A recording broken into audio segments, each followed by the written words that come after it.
Welcome to the Onyx Pathcast. I'm today's host, Eddie Webb, and with me I have Matthew Dawkins. Hello there. And Dixie Cochran. Hello. And today we're going to be interviewing Meghan Fitzgerald, one of our freelance developers here at Onyx Path, as part of our second episode, trying new formats, see how things go. And Meghan's really just a fascinating woman and very, very hard worker. I mean, she's worked on a ton of stuff. I know was one of the co-developers for Changeling the Lost Second Edition. She's been working on a couple of our Exalted products. I know she was a writer for you, Matthew, on the Contagion Chronicle. She did some writing on Scion. She's just, I think she's working on every game we have at this point. I also had her on V20 Dark Ages Companion. I think that was the first book that I hired Meghan for. And to be honest, I was incredibly impressed back then. She is one of my favourites of our stable of freelancers. So yeah, I'm very much looking forward to listening to this interview once it's done, because sadly, I will not be present for its recording. Oh, no. No, indeed. No. Yes, due to my location in the world, I am restricted and honoured to interview the Hungarians, Estonians, and Finns in our freelance stable, and you two get to interview all the Canadians, Mexicans, and Americans that we happen to hire. It's a good division of labor. Yeah. I guess it's unless we can find that rare creature, the game developer who wants to get up before noon. Or gets out of work before then. Or lives in Bermuda. Because, you know, that nicely straddles the Atlantic divide. Hey, we'll just move the whole podcast to Bermuda. There we go. But before you do this interview, as I will not be present for it, I do have one critical question that you're going to need to ask Meghan in my absence. Okay. So, taking inspiration from a popular British podcaster by the name of Richard Herring, he's a comedian in these parts. He interviews such folk as Stephen Fry, Armando Iannucci, other comedians, and occasionally his interviews just stop. He feels awkward. He doesn't know what to do, and so he throws in an emergency question, which is the questioning equivalent of having a mild fit on stage and just throwing out whatever's on in your head. So I will prepare you with an emergency question inspired by Richard Herring's. And the emergency question for Meghan is, if you were dying in the desert, which celebrity would you like to come over to you and stroke your hair as you gently expire? Give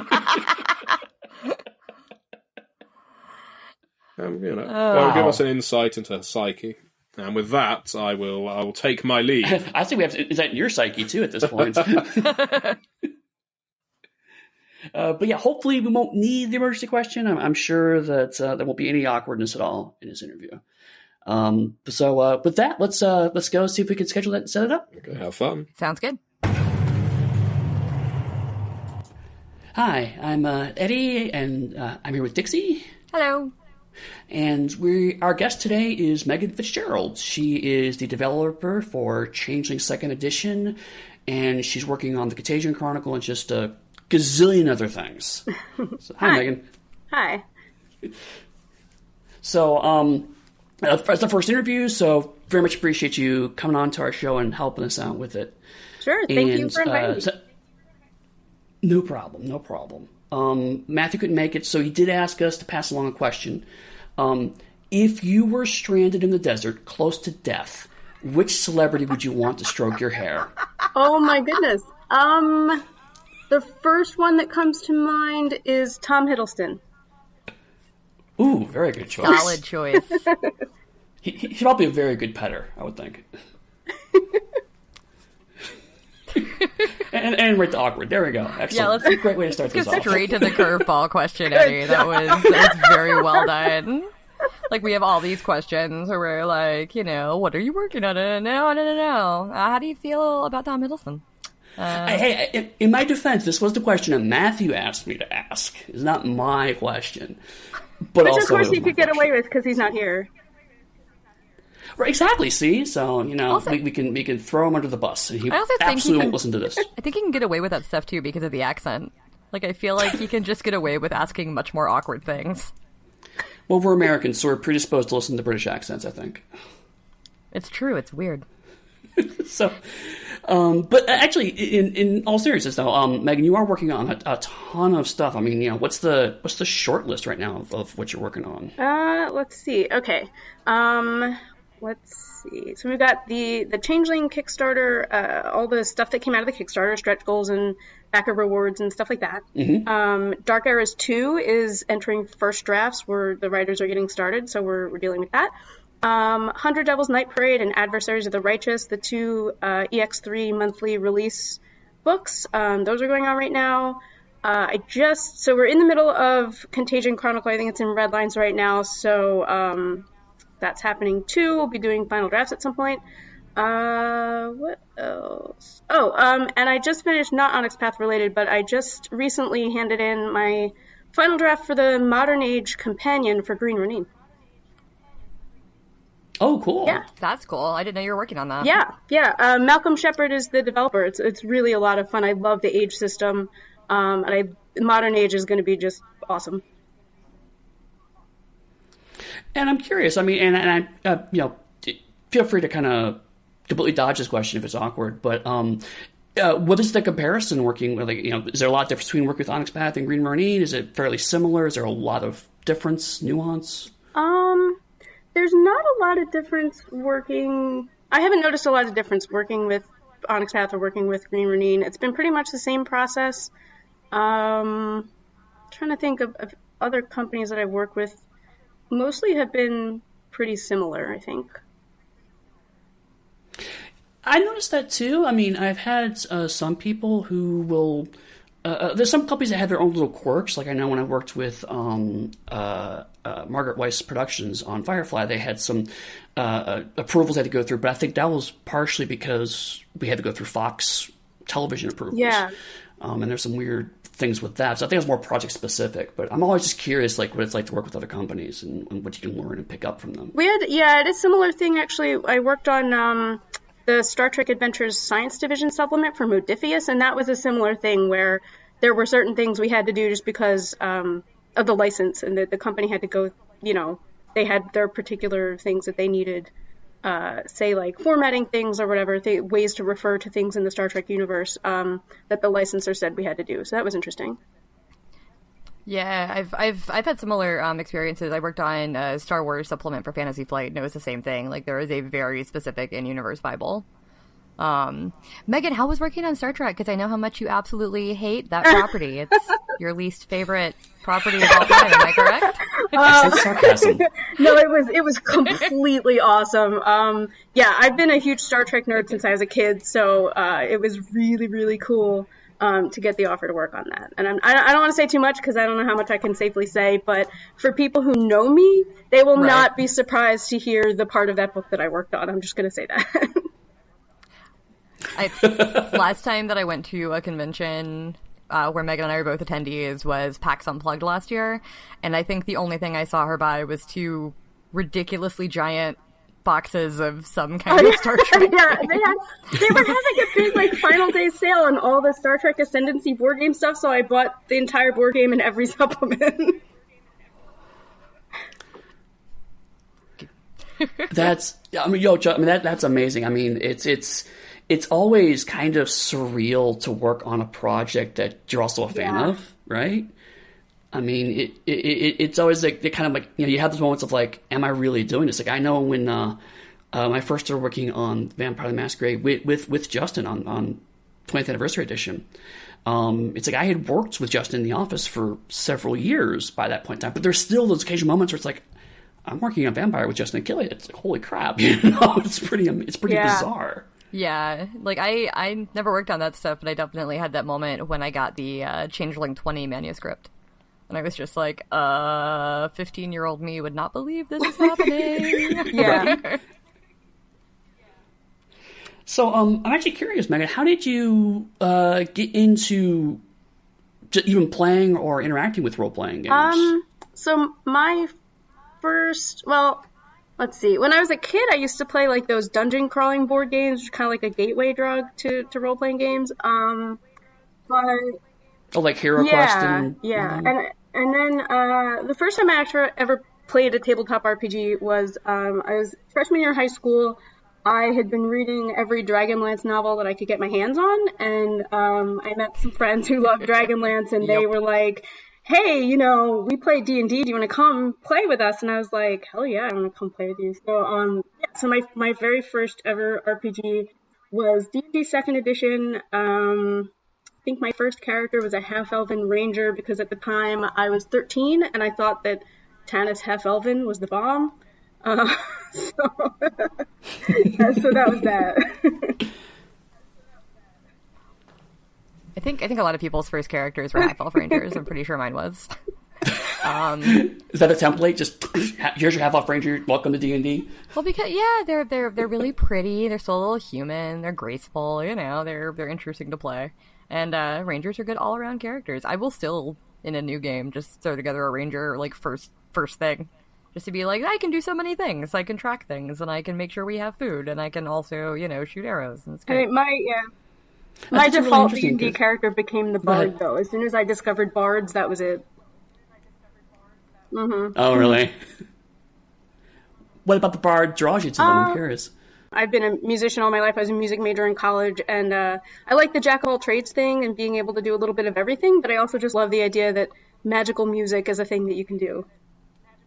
Oh yeah, totally. I could totally see that. I mean, it's the idea of spells aren't just this weird arcane cryptic thing, but there's an artistry to them. I could see why that'd be really, really attractive. Has music played a lot of a role in your writing and development? Or I mean, is it not really. I don't know. It's sometimes like if I try to say, I don't know, like write up an NPC who's a musician or something, I end up feeling like a total goober, and I don't like it. It's like I'm too much like, I don't know, like too much injecting something from my real life into, I don't know. It feels goobery, and I don't like doing it. That's totally fair. I mean, I know some of the writers I've worked with, they're very much, they like to inject bits of their life into their work, but also sometimes it gets, I mean, if it's something like that, it's like you say, you know, I don't want to overload people with my amazing thoughts and knowledge of it, and other times it just gets a little too personal. It feels too real. It's like I'm putting too many real details in there that aren't necessary. Right, yeah, and you kind of go, am I the one who's interested in this? Am I the only person who cares about this? Yeah. I can totally see that. So how did you actually get started working on role-playing games? Actually, I submitted to the Onyx Path open call. I want to say it was maybe like late 2013 or something like that. Okay. And my first project was it was the Promethean 2nd edition and the Firestorm anthology. Oh, very cool. I was just talking about Promethean. Was that 5 years ago? Something like that. Close. Wow, it all blurs together after a while, I swear. Yeah. Getting as bad as Rich. So yes, I mean, and that would have been under Matt McFarlane's. And did you learn a ton about developing from him, or is it more just kind of over various projects? Yeah, I learned a lot about development just from observing, Matt, because I worked on a ton of projects with Matt, but also kind of every developer I've worked for, I pick up bits and pieces of their process, you know, kind of, I don't know, an amalgamation of observation of all the different developers I've worked for. I steal things here and there. So like, oh, I really liked the way that developer did that. I'm going to do that. I feel like Matthew, Matthew has this policy that if you write a paragraph and it doesn't contain at least one story hook, why'd you write that paragraph? And I really liked that when I wrote for him on the V20 Dark Ages companion, and that was the first thing I worked for him on, and he said that, and I said, you know, I really like that policy, I'm going to steal that. Absolutely. And so, I mean, has a lot of your current development style just kind of an amalgamation, or have you found some interesting tricks or your own ideas and thoughts on how as a developer? I probably a little bit of both, I would say. Kind of an amalgamation plus just little things that I've learned over time. doing this. Not that I've done it for that long, but trying to think of anything that's specific. Well, one thing that Rose Bailey said to me has stuck with me ever since I started co-developing with her on Changeling. She said, if there's something that isn't the way you want it, don't be afraid to change it. Because I always kind of I want all of the individual writers' voices to come out, and I want to make sure that all of their awesome creative ideas come through. But just kind of, she was the one who said, if there's something that isn't the way you want it, it's okay for you to make it the way you want it because you're the developer. So that stuck with me. No, that's not true. I mean, because developer is a really kind of a strange position in the sense that you're not quite trying to you don't want to necessarily showcase all of the writers' diverse voices completely because you want the combined product to have a unified feel. But at the same time, if you are bringing a lot of different people onto a project, you don't want to completely lose that energy, that opinion, or that voice, that flavor that they all individually bring to a project. So there's always kind of this weird synthesis of, okay, that's a really cool bit, so I want to focus on that, but that has to line up with this other bit that another writer wrote. And so it's always kind of an interesting jigsaw puzzle, and that's one thing that I know Rose and I have talked about before, and it's really cool that she talked to you about that, the idea of sometimes you have to kind of just go with your gut and say, no, I really need to go this way. Yeah, I would say that as an editor, I really appreciate when developers do that, simply because it's great for everybody to have their own voices, but when I'm editing a book together, I want it to read like it was written by one person. And I think a lot of folks don't realize that there's books where we have a different person on each chapter, and then there's books when 4 people might write different sections of one chapter, and I don't want it to be jarring when someone gets from one section to another. I actually kind of weirdly apply, like, our company motto is, many worlds, one path, and I kind of apply that to each individual book when I'm trying to pull the writers together and try to pull the voice together. It's kind of like lots of different people, but we're all on the same page. Which was a terrible pun after I said it, but whatever. Many worlds, one page. Yeah, but I mean, really, like, that's a super important thing, and especially, like, as a developer, like, it's your creative project, so, you don't want to put out anything that isn't the way you think it should be. I think that both your and Rose's voices came through very, very strongly on Changeling 2E. I'm super excited to hold it in my hands. Cool. Probably not as excited as you. I am really excited to hold it in my hands. And actually, that's an interesting kind of segue a little bit is, I know Rose was initially a very strong design factor in going to second edition, but how much did you kind of bring to it? Because it was a very well-respected project, and there were a number of people who really enjoyed the first edition. So there's always kind of a tricky balance if you don't want to change too much of what people love, but you also have to modernize it and make sure that it's going in a stronger direction. Did you find there's a lot of those choices you were making during the course of it? Did you feel that you just felt the setting was gelling in a good direction, you didn't have to mess with it too much? How did that kind of laid out for you? Yeah, one thing that was really great about working with Rose was that she trusted my judgment, so it was really a very collaborative project, and she sort of got the ball rolling with the initial creative vision was mostly hers, but we wrote the writer's guide together, and we really talked a lot about all of the different things we wanted to do, the changes we wanted to make, and the things we wanted to keep. Especially on the systems, there was a lot that I mostly developed the systems chapters, and there was a lot in the systems that we did change, because second edition is really a new beast, and a lot of things, that we wanted. First edition, Changeling had a lot of stuff that was it was very narrative, which we loved.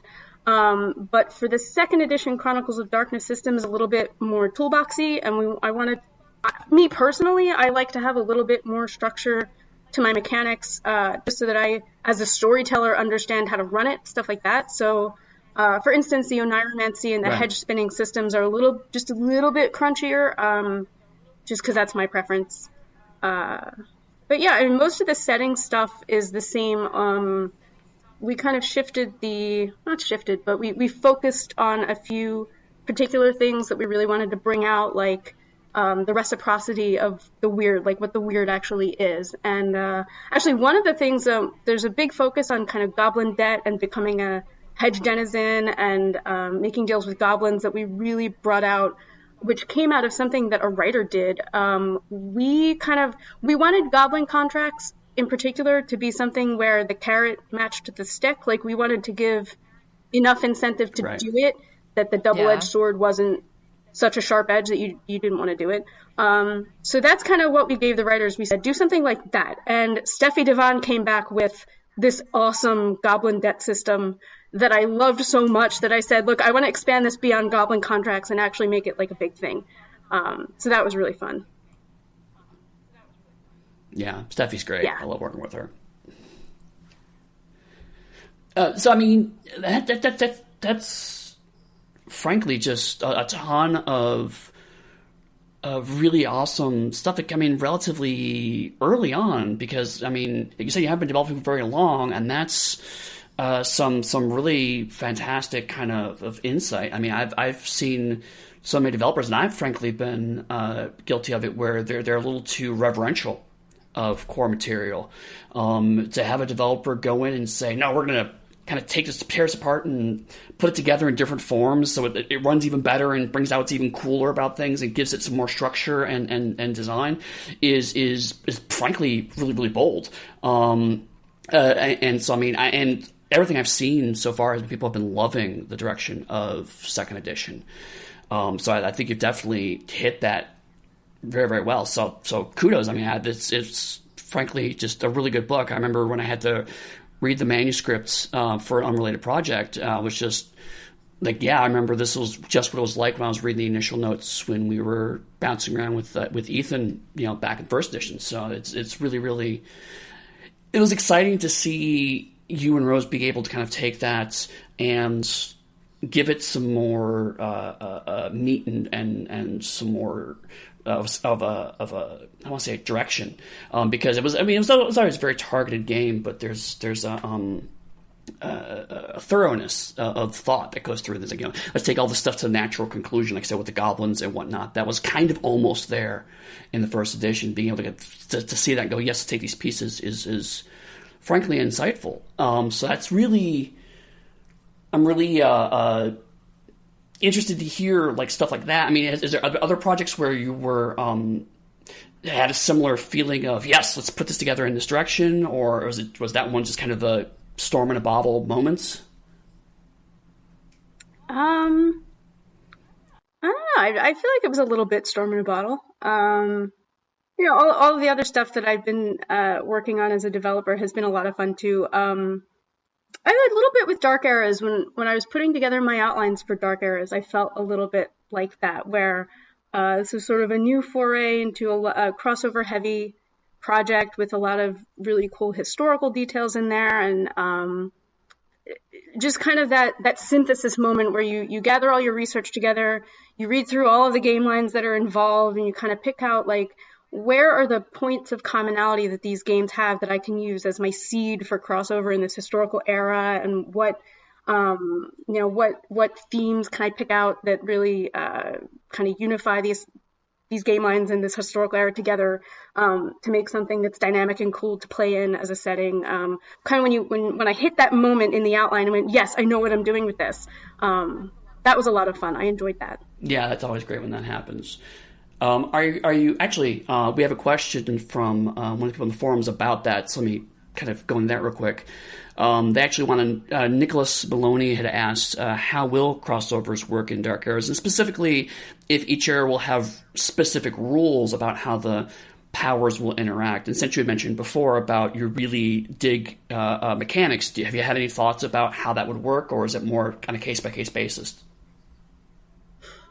It's been pretty case by case for Dark Eras. Some of the eras will have more mechanical interactions than others. I think a lot of them, like some of them may just be mostly setting, kind of here are the themes and here are the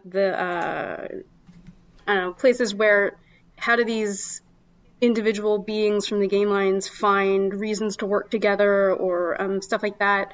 I did go into a little bit more detail, I don't want to say too much, but a little bit more mechanical detail with the Wild West era, because it's Mage and Changeling. Okay. And those are two game lines which both have kind of expansive metaphysics that go off in their own directions. And so I wanted to make sure that, that storytellers had at least a little bit of guidance on how to run that.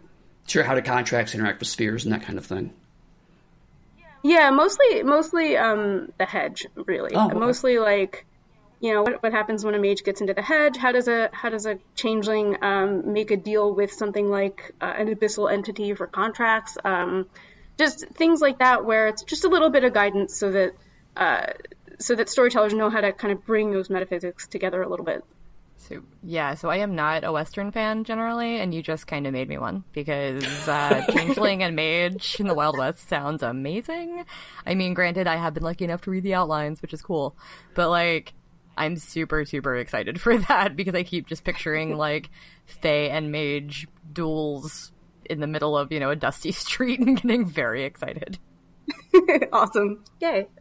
And I mean, Megan, so I tell a story. When Megan and I met in person for the first time, it was actually on the plane to Gen Con.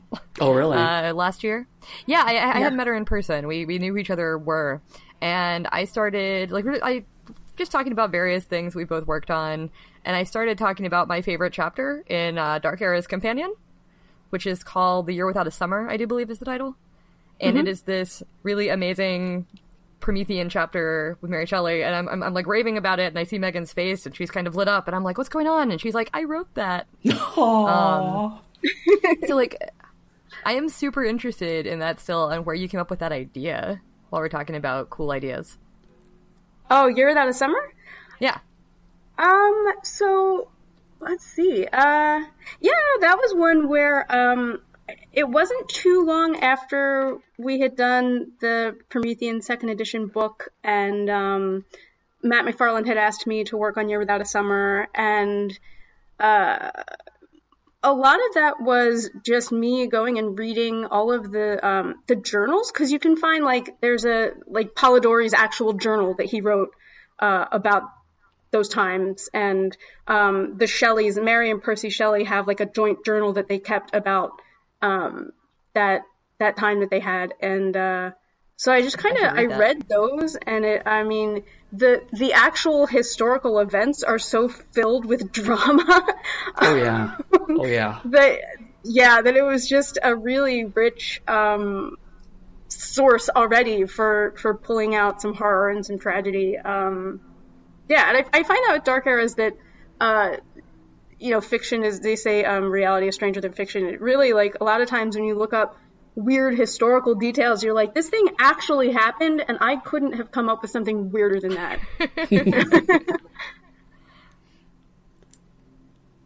It's always kind of great when you can blend those two. Particularly, it's interesting to me that there's kind of the obvious connection of Mary Shelley and Promethean, because she wrote the modern Promethean, but also it was a fascinating little bit of resonance for me when I was hearing the story, because since Mary Shelley is in a lot of ways the birth of science fiction, the birth of genre fiction as we understand it, and so a lot of the stuff that she was working on allowed us to do the things we're doing now. So that's really a fun moment of working on a couple different levels when you can do that kind of stuff. It's always great. Yeah. So another thing that I'm interested in personally is Matthew mentions on our previous episode that you worked on the splats for the Contagion Chronicle. And that project is pretty different from other ones I've worked on at Onyx Path. So maybe you can kind of walk us through kind of how he got you, because you did the splats before anybody else started writing. And so I'm curious kind of how that came about and where you came up with the ideas for things like the Cryptocracy and the Geriad and all of that. Sure. When Matthew and I first started talking about it, we knew that, Matthew knew that he wanted the splats to be kind of a reaction to various outbreaks of the contagion. So we were discussing sort of what is our axis of differentiation that the splats revolve around. And to figure that out, I kind of went through, it was a combination of kind of finding fundamental points of commonality among all the different game lines, sort of organizations and splats and themes, to find sort of the core of each splat that would resonate with the most character types, but also figuring out how that intersected with the various kinds of contagion. And I realized in the process of doing that I wanted that axis of differentiation between the splats to be about what they thought the contagion was and how they were going to deal with it. Because I felt that helped to emphasize that the contagion is not one thing, and that the storyteller could really decide, this outbreak is about this thing, or that outbreak is about that thing. And I wanted to make sure that there was an emphasis on what this organization actually does, so that, when a player reads it and says, yeah, I want to play a member of that splat, I understand what they actually do, and those are the things I want to do. But yeah, it was also just a question of sort of how can I get the most mileage out of, the most flexibility and mileage out of what this splat is about, that I could say, a member of any of the game line's protagonists could join this and would have reasons to do that. Yeah, it was a really interesting process. So, were you thinking about it less of what the splats are and more kind of what you saw them doing in the game line? Or is it more of every game has their ruler type and every game has their religious type? I mean, was it a little bit of both? Yeah, a little bit of both. I kind of thought about it like a sort of a common denominator, like a couple of really core concepts that were universal enough that there was at least one setting aspect or splat or something that could latch onto that seed, to make sure that if somebody played a beast or a changeling or a vampire or whatever they were playing, there was at least one already established character type somewhere in that game line that could hook onto the seed of the splat and go, yeah, I would participate in that. So like even something like Beast, where there isn't necessarily like a religion splat, but Beast has the Dark Mother, and there's kind of these overtones of belief and faith in the Dark Mother as a little bit of a goddess figure. And so, okay, I see. So that kind of thing. So even though with Vampire it was obvious, we've got the Lancaet Sanctum, and they would obviously have reasons to join something that was religion-based or faith-based. But then for some of the splats, I try to pull out like little bits of their themes or their setting or something that would allow them to hook onto those seeds. And I think, for the audience's perspective, I actually worked on the powers, or some of the power sections for that book, and so it was, I know, extremely helpful for me, because one of the things I really liked about your splat write-ups is the fact that they include what we do as an organization. This is what we do, and this is how we do it, which is something you don't see very often in those kinds of write-ups. And so when I'm thinking about what kinds of powers these characters have, it's really, really simple to kind of go, okay, this is the Gritocracy. They manipulate people and they try to dominate their perception of reality. So that leads me towards not only gameplay vectors, but also what kinds of abilities and cool things you could pull out.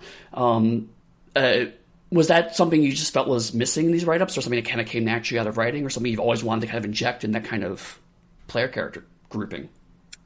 It was something that came. Well, it was something I've always wanted to see out of splats, but also it came out of Changeling, because one of the big things that Rose and I were talking about, we really wanted to emphasize, was if you're a member of a court, what do you actually do? Like, what does that actually mean for you day to day in the modern world? Because you can say, well, yeah, the Spring Court is about desire, and it's about emotion, and it's about denial, and it's about living your life to the fullest. But what does that actually mean for you as a character day to day in your life?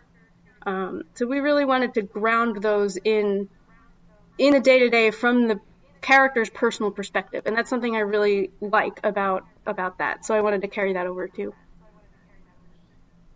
Yeah, and that's always, I think, where sometimes the strength of working on different games comes from, is that you can take something that worked really well on one project or one game and go, how can we apply what we learned from this into another game and both end up benefiting from it. So I always personally enjoy seeing that kind of spreading of tech, as it were. It's like, this chunk works really well here. We're seeing some of that in the story path system, I think. I know Neil mentioned you did some really cool stuff on, I think it was Scion, and it was like, oh, okay, this is something that we can import to Trinity and something that you can use in DR. It does great me kind of share that information. Cool. Speaking of that, is there anything that's speaking of kind of picking up influences from other sources, is there anything that's not produced by Onyx Path that you're really excited about right now, whether it's a game or a book or something?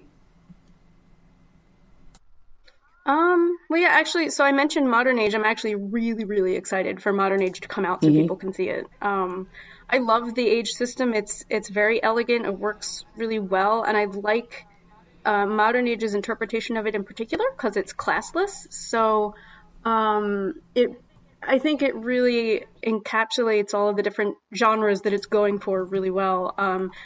For Modern Age in particular, for those who are familiar with the age system, my favorite thing about that system is the stunts. And for Modern Age, I wrote not all the stunts, but most of them. And it was a lot of fun. And I'm really excited for people to be able to use those. Wow, that sounds really cool. And so Modern Age is just kind of the modern version of the Dragon Age system, right? Yeah. It's like if you played Fantasy Age or Dragon Age or Blue Rose, it's the modern sort of real world equivalent of those. Cool. Yeah. How does their stunting system work? I'm actually not familiar with Age, I confess. So it's the basic mechanic is you have 3d6 plus an ability modifier, but one of the dice is the stunt die. Or like in Dragon Age, it's the dragon die, but they do the same thing. Basically, whenever you want to do something, you roll 3d6 of your ability modifier for whatever you're doing, and one of those dice is the stunt die. And so if you roll doubles on your roll, then the value on that die is how many stunt points you generate, and then you can spend those stunt points on cool maneuvers or little advantages or helping your teammates out, all kinds of weird little things. And they come in different flavors. There's action stunts, exploration stunts, and social stunts. Oh, wow. So like for Dragon Age, for instance, like if you've played Mass Effect or Dragon Age, the flirt stunt is what you use whenever you roll doubles, you get stunt points, and you say something to an NPC and you want to flirt with them, use the flirt stunt, and that's like choosing the romance option in Dragon Age. But for Modern Age, actually, we did a lot with stunts with like subsystems and stuff like that. So you know how like a lot of RPGs, for instance, grappling or automatic fire or something like that is a little subsystem, and we kind of folded all that into the stunts, which I think it worked really well. Yeah, it sounds really, really cool.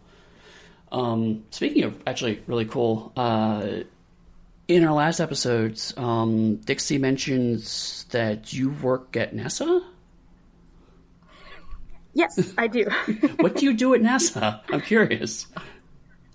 So I am a taxonomist at NASA. So I work in the Earth Science Division, and so there's across the various NASA web platforms, like the main NASA site, but there's also the Earth Observatory site, which is a lot of like Earth science specific cool stuff that NASA can see on the Earth from satellites. There's satellite images and what we're actually looking at, and different just cool like Earth science content that goes out to the public. And there's more. There's also a site called SVS, which is something Visual Studio. I don't remember what it stands for, but they do videos and like animations of satellite images where you can see like I don't know, volcano eruptions over time or something like that. And all of this content goes out to the public. And so what I do is I have creating taxonomies, ontologies, and a catalog for all of that stuff so that people inside the agency can search, hey, how many times have we done an article on volcanoes and where is all that content? Oh, I can look it up and say, here's all the stuff we did on volcanoes, how to just find all that content and build the vocabularies we need to be able to find it. That's my job. So is this more like metadata, or is this more like a explicit kind of reference system you're building? A little of both. Okay. I'm just curious because I have a friend of mine who she actually used to be an editor at Onyx Path, Genevieve Waleski, but she is in library sciences, and so occasionally she'll start talking to me about similar ideas of how to structure that, and occasionally we've chatted about like how would we apply that kind of, not that explicit reference system, but general reference ideology better to apply to game books, because game books are this kind of weird amalgamation of what Matthew would call wet writing, not dry writing, but also it's a reference book. It's a reference manual, and sometimes we're not great at designing reference manuals as designers, and so it's like, how could we apply all this other kind of I think it's called lexicography of or just how do we approach this different kind of sciences to it to make these books more useful at the table. And I'm just, have you found that useful at all in terms of like your own design, or is it just completely apples and oranges and there's no real overlap? Yeah, I have found it useful. Even just stuff like, how do I structure this chapter? Where do I put this information so it's easiest to find? That's how my brain works, because I've been doing this library science thing for years. So my brain always goes to, okay, somebody needs information. I have to get them the information. What's the best way to get them the information?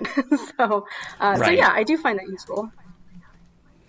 Is there something that drives you nuts that other writers do that you wish they would know they would do better about that? I was literally about to ask that. I was going to be like, so do the rest of us make you insane? I don't know. I can't think of anything off the top of my head. Okay. You're just so nice, man. It's just that we didn't make this podcast for I'm nice. sure that if I took 5 or 10 minutes to think about it, I'd be like, you know what? But I can't think of anything. That guy drives me nuts. Yeah.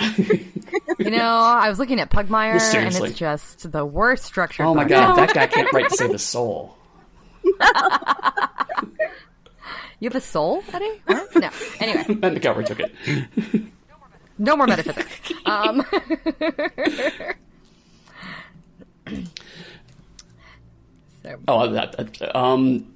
know if you had another thought or follow up to that, but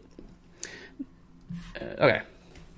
No, I'm just bad at podcasting. That was awkward. Okay, so we'll just cut that part out. It's fine. I mean, or we can leave it in and just be awkward. Like, are we trying to convince the public that as game designers we're cool? Is that? Well, I mean, is that the aim of this? There's actually that's weird, and also yeah, we're leaving this in now. But there's this kind of weird cachet that I've noticed that designers and particularly developers have, and maybe you guys have noticed this, but that when you go from I'm now in charge of a thing, people suddenly have, I don't want to say more respect for you, but there's like, oh, now what you're saying resonates with me more, and now I'm more interested in hearing specifics of the things that you're talking about. Whereas when you were, quote unquote, just a writer or even just a fan, and I use those very, very loosely, there's a different kind of approach to that. And it seems like, particularly when you come from, because we have the because Onyx Path is kind of the son or the offspring of White Wolf. And they had a certain cachet of coolness about them. So I think we've also kind of got a weird bit of that too. So kind of. I like that you kind of say you're cool when you just use the word cachet twice in the past 2 minutes. That's good. I am 19th Meghan, century cool. Meghan, actually, that's something interesting. So, because I do know you from conventions, and we have hung out at conventions. I know that when we first really introduced you at a convention as the Changeling person was Gen Con. And you just kind of like, you were at the booth and you were answering questions and you were meeting a lot of fans kind of, I think for one of the first times that you were really like out there as like a developer. Am I correct on that? Because I noticed that from there to PAX Unplugged, which was about 2-3 months later, you seemed a lot more used to it. What was it like kind of meeting, you know, Changeling fans for the first time or Exalted fans for the first time and going like, oh yeah, I'm in charge of this? It was interesting. Funnily enough, that was actually also the first time, PAX Unplugged was also the first time that I had run a convention game for strangers. Oh, really? Yeah, so it was an interesting, I think it helped a lot that I wrote that adventure myself. So like, I sat down and said, okay, I'm going to be running this game for strangers. It's going to be the first time they're interacting with Changeling, which I've been working with for, you know, months and months, and I know really well, but they don't. So how do I present this in a way that they'll get the idea and that they'll like it? And the interesting thing about PAX was that we had a lot of people there who had not only never played Changeling before, who had never played a White Wolf game before, or had even never played a tabletop game before at all. Oh, wow. Yeah. Yeah, there were a lot of people that were just there because of the PAX branding, but they weren't specifically tabletop gamers. Yeah. What was that interaction like? I'm curious. Like, I wasn't at the show. It was really interesting. They were, yeah, I was excited that they were excited. You know what I mean? That they were curious about what is this thing where you roll dice and this looks fun. I want to try it. I think that actually helped me feel comfortable that people were asking me to explain something to them or to teach them something new. That I guess that's the librarian in me too, where people ask me for information and I'm like, I want to give you information. So yeah, so I think it's a little bit of that, like the feeling comfortable with them because they're asking me questions that I can answer, you know? Right. Yeah, I can see that. I definitely get more uncomfortable when they ask me a question. Oh yeah, well when somebody asks me a question I can't answer, I'm like, go ask that person over there. Because I don't know. Not my problem anymore. But yeah, no, PAX is interesting for that because there were, I think the reason that they put it in Philly, and I could be completely wrong on this is all my hypothesis, so don't come for me, PAX people, is that, like, I think part of the reason they kind of did it in Philly is because they're trying to catch some of the overflow from PAX East, because PAX East is so big now, to the point where it sells out immediately, like, it's ridiculous. And so they tried to move a lot of the board game folks over to PAX Unplugged, folks who might not want to dish out for the PAX East fees. But with them came all the tabletop companies, which I've heard that we just don't have much of a presence in general, like in the RPG industry at those kind of conventions. No, we don't. And that it might be worth, having more of one in the future.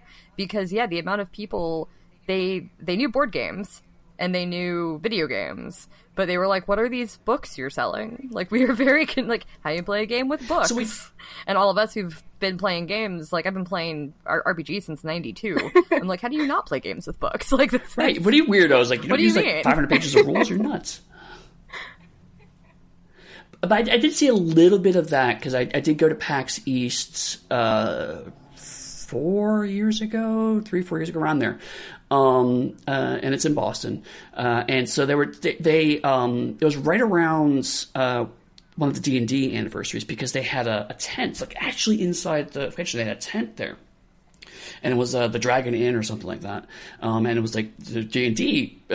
Was it the Red Dragon Inn? Because that's like... Yeah, maybe it was. All I know is we saw this huge line, and my wife was there with me. We're like, what is this line? And they we're playing Dungeons and Dragons. It's like, oh, cool, we'll do that. So we got in the line, we paid to play the event, and we sat down, and there was like 6 tables, each, like 3 or 4 people at each table, and there's like 6 DMs, one at each table.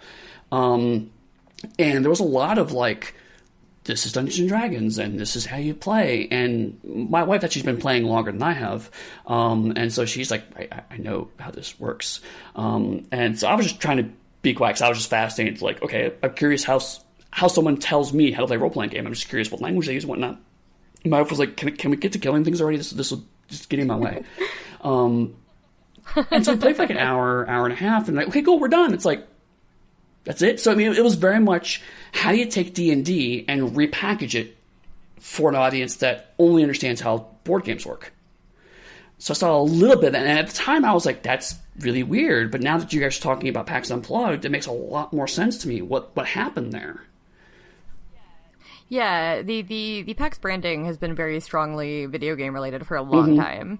So I think that's just going to be their main target audience, and the main folks that come to their events are the video game crowd, which is great. Like, I mean, Meg and I are both huge video gamers. We've been texting each other about Mass Effect Andromeda for the past few weeks now because she finally started playing it. Yeah. Yeah, I heard the fixes have helped improve that. But yeah, like, it was good to begin with. I don't care what anybody says. So I'm going to get hate mail for that. But fair enough. I like Mass Effect a lot, and I really liked in Andromeda, and Megan finally picked it up, and I started getting these texts like, this is so good! And I'm like, yeah, I know. I know, Megan. Duh, obviously. But, so we're getting close to time. So, Megan, thank you so much for coming on. Thank you for putting up with our awkwardness through all of this. No, thank you guys. This was really fun. How can people find you online if they wanted to chat with you? I am Fitzmorigna on Twitter. That's probably the best way. Or on the Onyx Path forums, actually, I'm just Meghan Fitzgerald on the Onyx Path forums. Okay, awesome. Well, then, thank you so much for coming on, and I'm sure we'll chat with you again in the future. All right, thanks. see you soon. So that was a little more awkward than I expected it to be, but we had a good time, I think. It was a great conversation. Well, to be fair, you did unleash the emergency question within about the first 5 minutes. So that was panicked. I'm sorry. That was supposed to be kept in reserve. You launched the nuke too early. Generalissimo, I think you should have given the enemy the chance to surrender before you obliterated her. But, what's done is done. Now we just have to pick through the wreckage. Are we thinking of our guests as our enemies? Is that what's going to be happening on the podcast? That was the memo I wrote. So it raises so many questions. One, who gave that memo? And two, who uses memos? It's more like a virtual sticky on my Surface. Everyone is the enemy. Anyone who has worked on one of my books should know this by now. But no, I very much enjoyed that. I was obviously the first listener to this interview who was not a participant. And I enjoyed that because, as I mentioned in the intro, I find Meghan is a fascinating person. She's an excellent writer. She's a brilliant developer. And she's one of our best, without doubt. And so getting her insight into books like Changeling and Contagion is always interesting to me to hear. Hopefully it is for the viewer, listener out there as well. Although I guess if we're putting these up on YouTube as well, some of you might be viewing a static image. Hello, if you are. But, it was gratifying to me as well to hear her speak so highly of my outline process, if nothing else, about me. It's always good to get a compliment without actually being in the room. See, and if you think of them as your enemies, you're not going to get that, Matthew. No, they compliment me a little like the Politburo, the Presidium complimented Joseph Stalin, I think. Just abject terror whenever you walk into the room. Exactly. I think you might think you're more intimidating than you are. And that's another name on the list. Well, this goes back to our conversation about us trying to be cool, and the fact that we're clearly not. So I think we add intimidating to that as well. No, I know. I'm a big cuddly Englishman. Obviously, I wouldn't harm anyone at all. And the problem is when I start saying that, that's when I come across as terribly insincere, and people think, "Oh God, he's horrible." So it's better to stick with the dictatorial developer guys, and then everyone can think, he's just putting on a front. We love you, Matthew. It's fun. Well, that's the important thing. And by love, we mean fear. It's all very Machiavellian. Yeah. So how did you two feel that went, other than awkward? I always love talking to Meghan. Like I said, she's one of the first people I met in person from Onyx Path. So, like, ever since I, met her in the airport on the way to Gen Con, I was like, we just kind of clicked. We get along very, very well.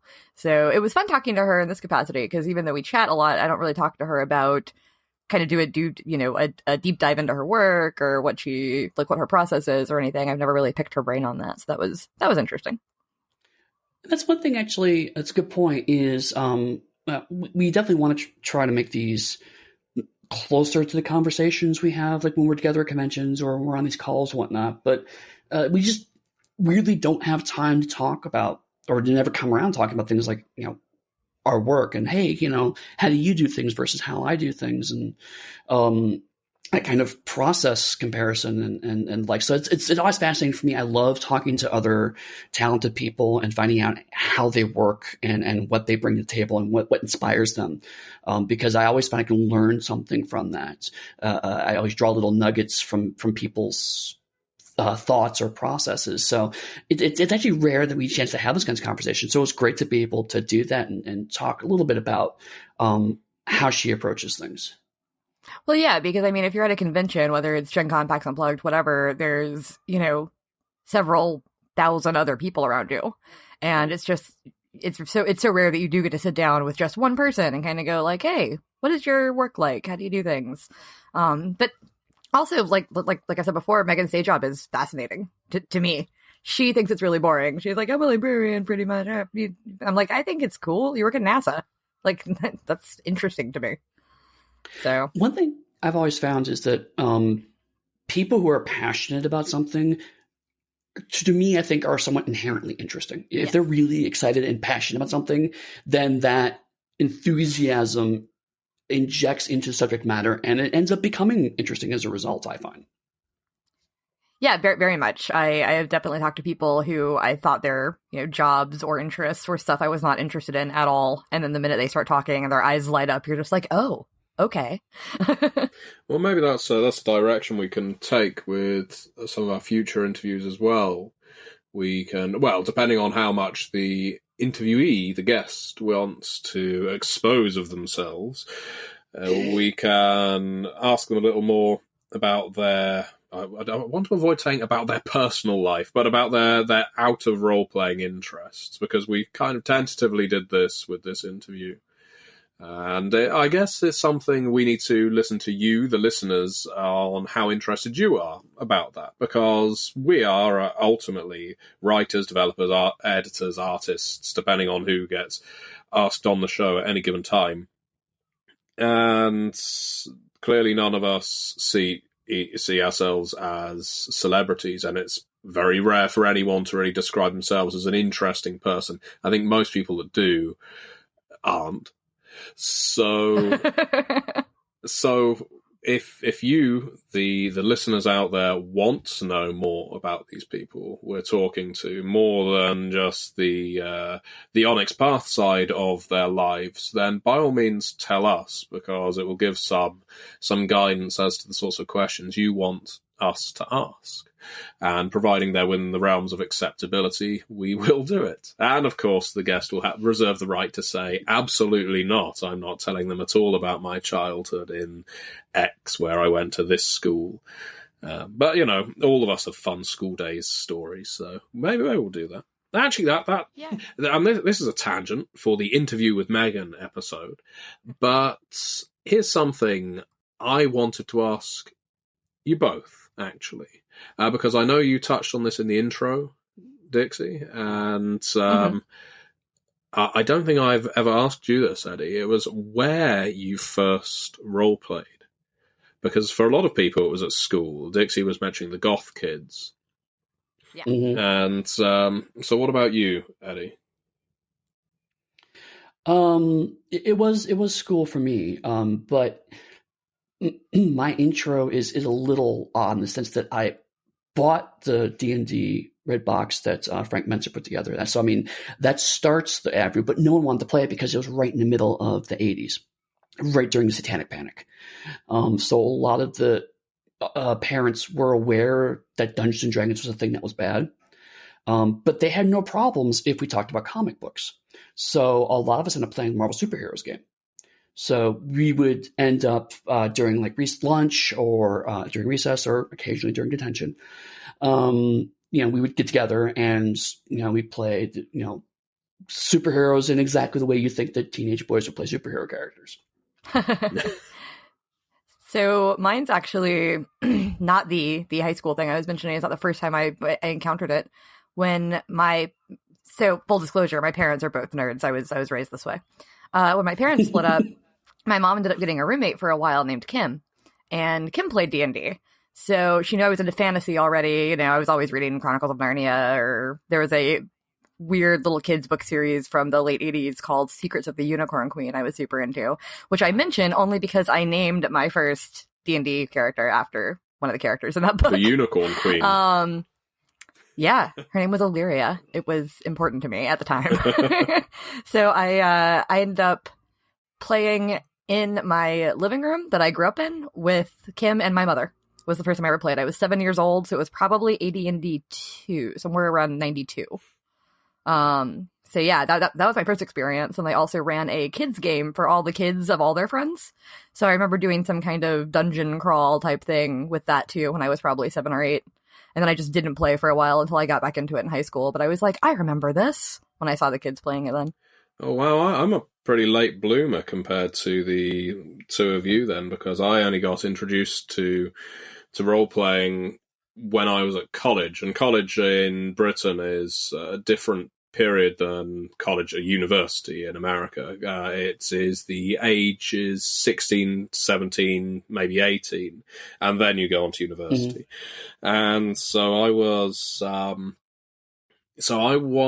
big fan of the Baldur's Gate and Icewind Dale games by Black Isle and BioWare. And I was just searching on the forums, online forums, the Black Isle forum, where I had a username by the name of Lord of Bones. I used to run role-playing games, basically choose your own adventure games, because I'd always played fighting fantasy games when I was growing up. Right. And I played them in the playground, but they weren't, I guess, tabletop role-playing as such. And so I really got into Baldur's Gate. That hooked me in, specifically building a party of NPCs with their own little stories. I thought, it's brilliant. And so I was looking at the forums while I was in the college library. And all of a sudden, a pudgy, sweaty hand enveloped mine as it was on the mouse. And a shaky, quavering voice whispered in my ear from behind me. Go to this website. And he guided the cursor, my hand on the mouse, his on mine, and guided the cursor to the search bar and actually tried to direct me to a Spycraft website. And I said, I'm not really interested in Spycraft. And by this point, I realized it was one of the school librarians. Hello, John. And I won't give his surname because he's actually a Conservative councillor now. And describing him as, well, to be honest, politicians have got in trouble before for having a secret role-playing hobby on the side. Yeah. So I said, I'm more interested in this Baldur's Gate thing. And he said, oh, yeah, that's Dungeons and Dragons. I said, is it? And he said, yeah, look, it says it right on the spine. So, yeah, that was a bit stupid of me. And a lot of things started clicking into place at that point. I realized that from about the early 90s, I had read this novel trilogy called the Moonshade Trilogy, which was set in the Forgotten Realms by Douglas Niles. Yep. And I'd read a lot of R.A. Salvatore's books as well, the Drizzt Do'Urden novels. And these had all been set in the Forgotten Realms, which, of course, was a Dungeons & Dragons campaign setting by Ed Greenwood. But I just never connected the fact that these novels that I had been reading for years were from a role-playing game world. And John said to me, I attend a club. Every Sunday, it's on the other side of the road to the lunatic asylum in Salisbury. It was on the other side of the road to the lunatic asylum in Salisbury. And just go down this dark alley, nothing bad will happen to you. The problem was, it was down a dark alley, and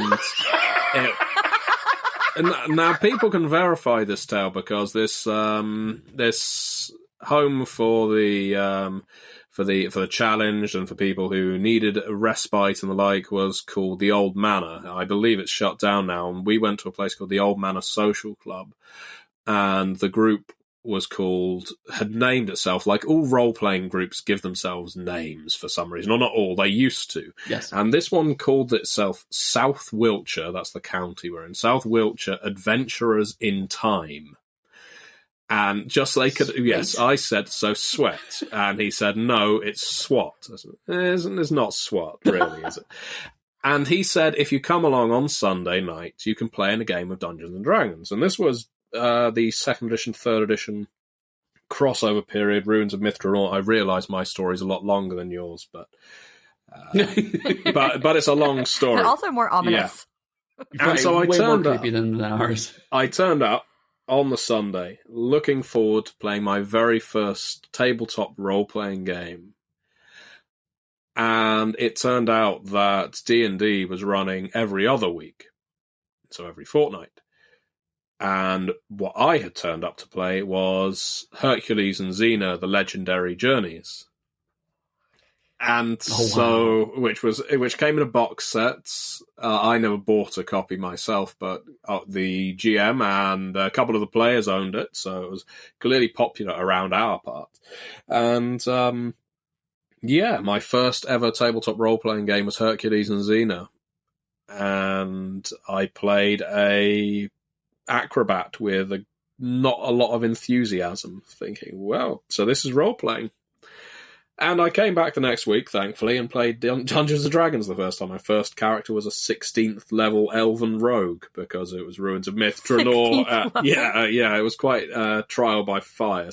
Again, elvish rogues. What is that the default starting character? Here's your elvish rogue. No, I was a caster of some sort because I wanted to be pretty and wear a dress and have spells because I was 7. Well, sure, but I mean, do only casters get dresses? Yes, actually. In the pictures in the books at the time. Elminster wears a dress.